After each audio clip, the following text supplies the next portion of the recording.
What's up guys, James here, and today I'm going to be talking about rape and hopefully giving people a more complete view of reality when it comes to this issue.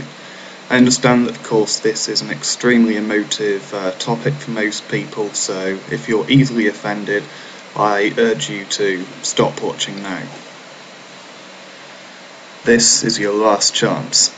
After this there is no turning back. You take the blue pill, you wake up in your bed and the story ends.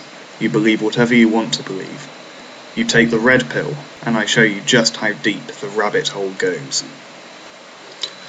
What comes to mind when I say the word rape? For most people, it's something like this: male rapist, female victim. Indeed, this is all society seems to care about. The reality is, though, that any gender can be the victim, and any gender can be the rapist. The only people who profit from telling you otherwise are the academic feminists who've made a career from demonising men and viewing women as victims. Wives were legally allowed to be raped up until 1991. I guess husbands were as well. I'd have to look into that one. Rape is a penetration of the penis. Female paedophiles. There's a great deal of controversy about this. In fact, when I brought up the issue that women could sexually abuse children, I was vilified. I was cast out of the sisterhood. I was no longer a good feminist because sexual abuse had to be under the guise of male power. Whilst I've accepted for a long time that rape is a human issue, not a gender issue, I didn't realise just how common these other forms of rape were until I started researching them. It's certainly arguable that female rape victims of males aren't treated as well as they should be, but if this is true, then it's certainly true of the other forms of rape. I will premise this by saying that there are many factors which make knowing the true rape figures very difficult, such as false allegations, victims not reporting, and how people interpret the events which happen to them. Now, I won't be discussing male and female rape in this video.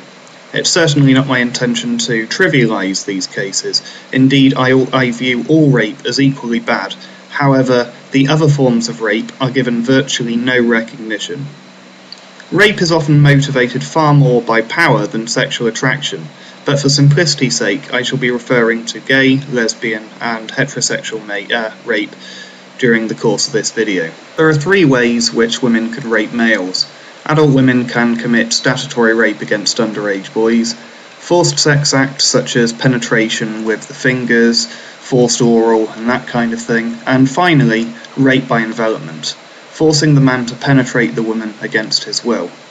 Unfortunately, this last one, whilst accepted as sexual assault, is not legally recognised as rape in most cases. This is absolutely ridiculous. It's just as much as a violation as penetration by force. Just as the vagina can become lubricated during rape, so too can the penis become erect. It's an involuntary reaction. Also, the penis is far from indestructible. It can easily become damaged when it's being used against the man's will, and the damaging effects can be just as traumatic as the effects of rape on a woman. According to the CDC, 1.1% of men have been forced to penetrate over the last 12 months, compared with 1.1% of women raped. Whilst the lifetime rate for females is higher, the figures indicate that men are far more likely to be repeatedly victimised in this case. 79.2% of men forced to penetrate were victimised by women, so whilst men are the victims of women less often than women are victims of men, it's substantially closer than most people think. The real number may even be substantially higher than that. Men and boys have a lot more trouble reporting than women. From a study in 1997 concerning adult recollection of childhood sexual abuse, only 16% of men with documented histories of sexual abuse by social service agencies, which means it was very serious, considered themselves to have been sexually abused, compared with 64% of women with documented histories in the same study. That's a 4 times difference. From another study on sexual victimization in juvenile facilities, 95% of boys claiming to have been abused by staff reported a female perpetrator, despite 58% of the staff there being male. And also twice as many boys reported sexual activity with staff than girls. And have we seen anything about this in the news? Of course not. And don't even get me started on the double standard we have when it comes to 13-year-old boys with sexual relationships with female teachers. These boys are told by society that they're lucky and they are not taken seriously. It's a wonder any of them come forward.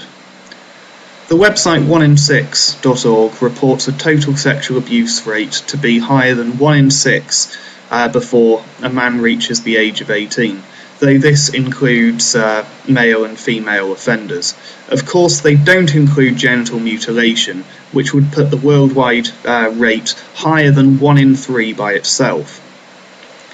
And moving on to gay rape, I'll be using rain.org for this, but I do have a few problems with their organisation. Namely that they define rape in such a way as to exclude virtually all female rapists, that they do virtually everything in their power to pretend that these female abusers don't exist, and they also don't include prison rape. That being said, what they do acknowledge, they do pretty well. Their figures indicate that 10% of rape victims are male, though again, this is probably massively underreported due to a number of factors which are outlined in the links provided. When you include prison rape to this figure, in the US at least, male rape actually exceeds female rape.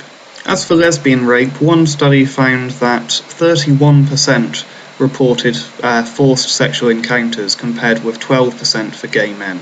That's nearly a third.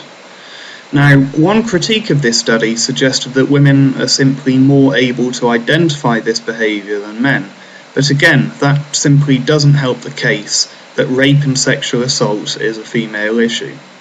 I'll leave a link to a documentary below called She Stole My Voice about lesbian rape and the challenges these women go through.